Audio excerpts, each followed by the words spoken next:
सिडकोतील छत्रपती शिवाजी महाराज चौक परिसरातील shopping centre येथे एका कपड्याच्या दुकानासमोर हौदोस घालत युवकाला बेदम मारहाण केल्याचा प्रकार घडला असून गुंडांच्या दहशतीमुळे परिसरात भीतीचे वातावरण पसरले. सोमवारी सायंकाळी 5:45च्या सुमारास शॉपिंग सेंटर येथे एका कपड्याच्या दुकानासमोर 5 ते 6 मद्यपी गुंड एकमेकांमध्ये वाद घालत होते. याच दरम्यान त्यांनी दुकानातही प्रवेश केला. दुकानातील गल्ल्यात हात घालून पैसे चोरण्याचा प्रयत्न केला. दुकानातील कामगार युवकालाही गुंडांनी काठीने व फर्निचरने मारहाण केलेली आहे.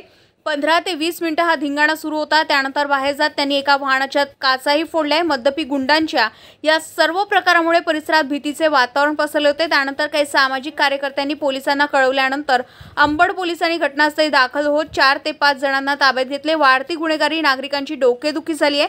सिडको परिसरामध्ये सध्या स्थितीत गुन्हेगाराने डोके वर काढले असून दररोज होणाऱ्या हाणामाऱ्या, चोऱ्या व इतरही घटना घडत असल्याने नागरिक त्रस्त झाले. पोलिसांची योग्य पद्धतीने गस्त होत नसून अंबड पोलीस स्टेशनच्या हद्दीत वाढलेले अवैध धंदे ही याला जबाबदार असल्याचा आरोप नागरिकांनी केला आहे.